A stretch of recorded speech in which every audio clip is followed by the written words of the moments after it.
YouTuber నందు గారు చేసింది పక్కాగా ఫ్రాడ్ అంటూ చాలామంది లాయర్స్ కూడా స్పందిస్తూ వీడియోస్‌నైతే షేర్ చేస్తున్నారు. తాజాగా ఈమె అడ్డంగా దొరికిపోయింది అనే వార్తలు సోషల్ మీడియాలో చాలా వైరల్ చేస్తున్నారు. నందు వరల్డ్‌గా ఆమె కామెడీ వీడియోస్‌తో, ఫ్యామిలీ వీడియోస్‌తో చాలా ఎంటర్‌టైన్ చేసి మిలియన్ ఫాలోవర్స్‌ని సొంతం చేసుకోవడంతో పాటు మెయిన్‌గా ఆమె వాయిస్ టోన్‌కి చాలామంది ఫ్యాన్సే ఉన్నారు. ఆ కారణంగానే ఆమె మెగాస్టార్ చిరంజీవి గారి పక్కన నటించే అవకాశాన్ని కూడా అందుకున్నారు. ఇటు ఫ్యామిలీ లైఫ్‌ని బాగా లీడ్ చేస్తూ, అటు కెరియర్‌లో కూడా మంచి సక్సెస్ అవుతున్న నందూస్ వరల్డ్ ఛానల్ కోసం దాదాపుగా కొన్ని రోజులుగా వీడియోస్ అయితే వైరల్ అవుతున్నాయి వీళ్ళు చేసిన ఫ్రాడ్ కేస్ పైన.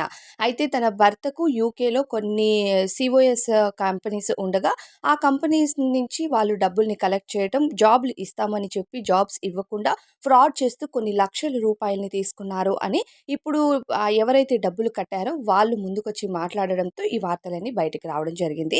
మొన్నటి వరకు యూట్యూబర్స్ కానీ, ఇన్‌ఫ్లుయెన్సర్స్ ఇలా చాలామంది స్పందిస్తూ వాళ్ళ ఫ్రాడ్ కోసం బయట పెట్టడం జరిగింది. ఇప్పుడు తాజాగా లాయర్స్ కూడా స్పందిస్తూ లాయర్స్ కూడా ఈ విషయం పైన మాట్లాడడం మొదలుపెట్టారు. అయితే సీఓఎస్ ఇచ్చేవాళ్ళు ముందుగా డబ్బులు తీసుకోవచ్చా? డబ్బులు అలా తీసుకుంటే అది ఇమ్మిగ్రేషన్ ఫ్రాడ్ అవుతుంది కదా! డబ్బులు తీసుకోకుండా ఏదైనా చెయ్యాలి కానీ డబ్బులు తీసుకొని చేసే అర్హత లేదు. అండ్ యూకే ద్వారా కొంత అమౌంటు, ఇండియాలో కొంత అమౌంటు మీరు తీసుకోవడం ఇది కరెక్టా? ఇది కూడా ఒక కైండ్ ఆఫ్ ఫ్రాడే కదా! అంటూ ఇప్పుడు లాయర్స్ అయితే మాట్లాడుతున్నారు.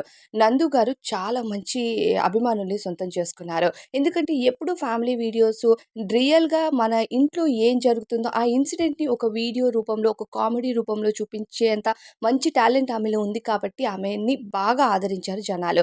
కానీ వాళ్ళు వెనక యూకేలో వేరే కంట్రీలో మన తెలుగు వాళ్ళని మెయిన్‌గా టార్గెట్ చేసి వాళ్ళు ఫ్రాడ్ చేస్తున్న విషయం ఎప్పుడైతే బయటకొచ్చిందో చాలామంది వీళ్ళకి ఎగైనిస్ట్‌గా మారారు.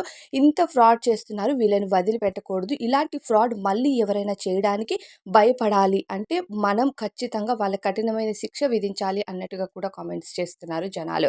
అయితే నందు గారు అలానే ఆమె భర్త ఎవరైతే ఉన్నారో వాళ్ళు కలిసి ఇద్దరు ఫ్రాడ్ చేశారు అంటే వాళ్ళ భర్త మాత్రం నందు గారికి ఇందులో ఎటువంటి ఇన్వాల్వ్‌మెంట్ లేదు అని చెప్తున్నారు. కానీ భార్యాభర్త ఇద్దరి అకౌంట్‌కి డబ్బులు పంపించామంటూ బాధితులు మాత్రం వాళ్ళ వాయిస్‌ని న్యూస్ రిపోర్ట్స్‌కి ఇవ్వడంతో ఆ వాయిస్ రికార్డ్స్ కూడా ప్రస్తుతం సోషల్ మీడియాలో వైరల్ అవుతున్నాయి. ఇన్‌ఫ్లుయెన్సర్స్ వీళ్ళందరితో అవ్వలేని పని ప్రస్తుతం లాయర్స్ మరి స్పందిస్తున్నారు. లాయర్స్‌తో అయినా కుదురుతుందా? మరి వీళ్ళు నిజంగానే ఫ్రాడ్ చేశారని మీరు నమ్ముతున్నారా? కామెంట్స్‌లో చెప్పండి.